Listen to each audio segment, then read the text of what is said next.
saya Sulis dan ini ada dua teman saya. Yang pertama ini ada Fafa. Halo, saya Fafa. Terus satunya lagi ada Mbak. Halo, saya Fitri. Mbak Fitri. Mereka berdua ini adalah pegiat-pegiat dari LBH Jentera Perempuan Indonesia yang kantornya ada di kota Jember. Kalau mereka belum garang, tak tunggu aja bentar lagi. Saya kan buka di Google tuh, saya ketik LBH Perempuan Go. Nah yang keluar dulu tuh ternyata yang paling atas tuh LBH Jentera Perempuan Indonesia. Mereka berdua ini ternyata Baru tahu saya. baru tahu. Baru tahu. Memang LBH Jentera Perempuan Indonesia tuh anggotanya atau pegiatnya hanya Anda berdua? Oh, tidak. Banyak teman-teman. Ada beberapa pengacara, juga teman-teman para lega. Iya, suaranya tuh kurang besar gini. Ada pengacara, Ada pengacara, ada para legal. legal, Iya. asisten pengacara ada nggak? Ada juga. Ya, ada juga. Simpatisan ada nggak? Ada. Relawan. Relawan ada juga. Ada juga. Wih, yang muncul sedikit tapi sebetulnya di belakang banyak yang penting. Kayak gentong, yang depan kecil, orang yang belenduk belakangnya. Emang LBH Jentera Perempuan Indonesia tuh ada di kota Jember katanya. Kerjanya apa aja sih? Untuk apa tujuannya kok mendirikan LBH Jentera Perempuan Indonesia? Tujuannya ini LBH ya, Lembaga Bantuan Hukum. Jadi memberikan bantuan hukum bagi perempuan dan anak korban kekerasan. Itu seperti Khusus itu. perempuan dan anak. Ya, Betul. Kalau laki-laki enggak? kita fokusnya ke isu perempuan dan anak. Jadi selain penanganan kasus atau pendampingan kasus, kita juga memberikan penyuluhan hukum bagi masyarakat. Kemana penyuluhannya itu? Penyuluhan hukum ke kecamatan, ke desa-desa seperti itu. Boleh nggak misalnya ada komunitas atau organisasi atau lembaga yang pengen ngundang LBH Jentera Perempuan Indonesia untuk mendapatkan sosialisasi tentang hukum, boleh nggak?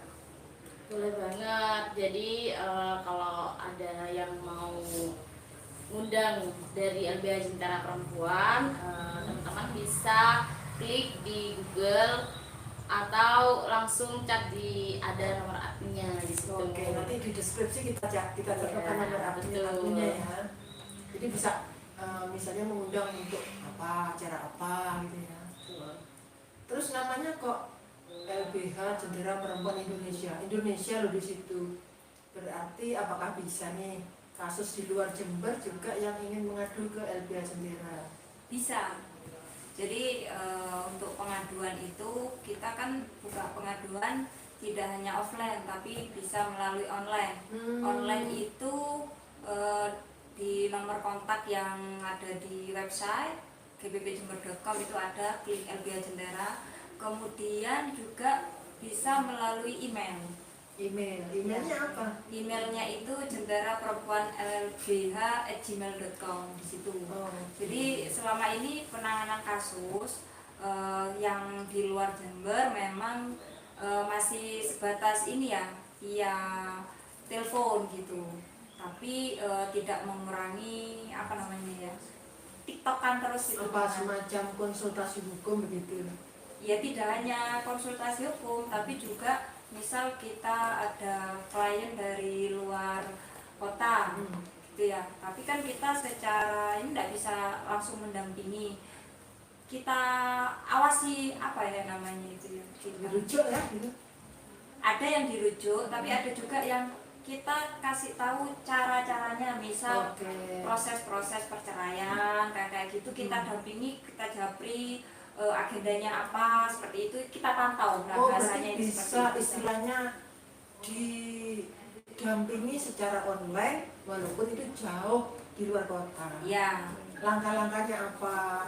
Terus Ya. online terus gitu ya. Ya. Sekarang masuk ke sini lapor ke Ya. meja ini, lapor ke meja itu gitu ya. Seperti itu. Bagus sekali ya. Berarti siapapun boleh, tapi terutama pasti di Jember ya, yang dekat ya. Kalau memang kasusnya itu serius, ya kita juga berjejaring ya. Jadi di Indonesia itu ada namanya Forum Pengadaan Layanan. Iya.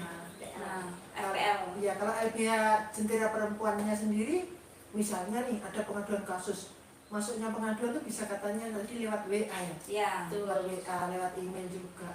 Terus apa yang dilakukan oleh teman-teman LBH Jentera untuk menangani kasus ini? Pertama kali ya kita, saya ini mbak, saya ada mendapatkan kekerasan misalnya KDRT. Terus apa yang dilakukan tuh? Sebenarnya kalau misalkan penanganan pertamanya ya, kalau dari LBH Jentera Perempuan kita lakukan konsultasi dulu. Oh, berarti menerima pengaduan dulu ya? Iya, menerima pengaduan dulu, konsultasi. Siapa yang bersangkutan di kliennya dipersilakan untuk cerita dulu kronologinya seperti apa, kejadiannya seperti apa.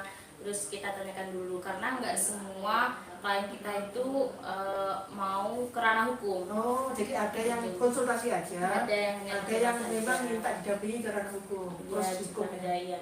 Jika langsung mau ke proses hukum, misalkan perceraian ya, itu nanti kita langsung untuk dibuatkan surat kuasa. surat kuasa. Ya. Sehingga nanti sah ya ketika mendampingi di pengadilan itu ya. Betul. Terus yang didampingi itu apakah semua kasus perceraian ataukah kasus perceraian yang sebetulnya di situ ada kasus kekerasannya terhadap perempuan, misalnya KDRT. Yang didampingi ya sesuai dengan ini ya, tujuan kita mendirikan LBH, bahwa itu ini yang ada kekerasan terhadap perempuan dan anak. Seperti itu. Betul. Kalau perceraian biasa ya mungkin lebih mudah ya, selesai sendiri ya. Terus kalau misalnya kasus di luar perceraian, kayak perkosaan, pelecehan seksual, kayak ini nih baru-baru nih, pelecehan seksual, dugaan pelecehan seksual yang dilakukan oleh seorang kiai loh. Itu bisa nggak kalau misalnya ada kejadian kayak gitu terus korbannya itu mengadu ke LBH Jentera Perempuan, apakah akan didampingi juga enggak? Bisa kita dampingi untuk memberikan perlindungan pada korban. Kalau pendampingan korban kekerasan gitu bayar enggak sih? Biasanya kan pengacara tuh mehong. Kalau dari kami cuma-cuma alias gratis. Oh, gratis, khusus Ya. untuk perempuan korban kekerasan dan anak ya? Dan perempuan dan anak korban kekerasan gratis, konsultasi, Gratis juga. pendampingan ini ya, kayak jasa hukumnya itu gratis juga. Kalau misalnya anak-anak muda nih kan sekarang ini pada punya kenalan, punya kekasih online, terus ada terjadi kekerasan secara online ya, misalnya videonya, fotonya disebarluaskan, itu kan melanggar undang-undang ITE. Itu bisa nggak minta bantuan ke LBH Jentera Perempuan? Bisa, untuk minta bantuan itu bisa, karena perempuan juga menjadi korban gitu kan, meskipun itu secara online. Kalau ini lagi, saya pernah dengar tuh kasus kekerasan dalam masa pacaran. Kemarin ada kasus tuh, anak dihamili pacarnya, minta pertanggungjawaban, malah dibunuh. Itu bisa nggak sih? Bisa. Itu kan merugikan perempuan laki-laki menjadi korban. Jadi selama korban kekerasannya perempuan Ya, bisa mengadu ya, bisa Bisa. minta pertolongan pada ini ya. Terus LBH Jentera Perempuannya itu kerja sendiri atau ada jaringan-jaringan yang saling kerjasama sehingga memperkuat itu, ada nggak? kita bekerja itu berjejaring ya. Kalau di Jember sendiri kita bekerja sama dengan Dinas Pemberdayaan Perempuan, Perlindungan Anak dan Keluarga Berencana. Sedangkan untuk yang di ranah nasional itu ada namanya Forum Pengadaan Layanan. Sama Polres? Sama Kerjasama nggak? Polres juga, PPA. Oh ya, itu kalau di Polres itu ada unit khusus Ya, untuk penanganan kasus perempuan itu apa?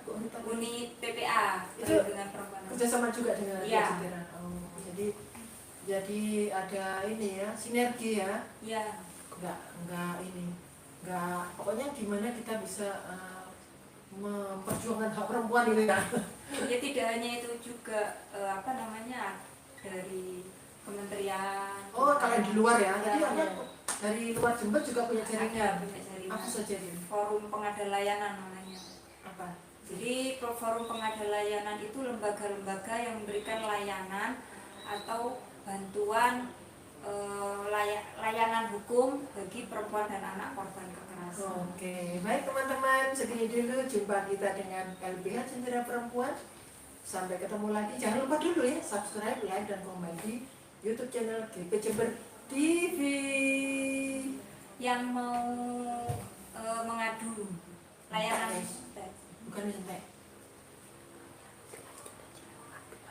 Oh, masih oke. Yang mau mengadu? Teman-teman yang mau mengadu, kalian bisa kontak WA di nomor 0821 3274 3324. Terima kasih. That's it. Dah.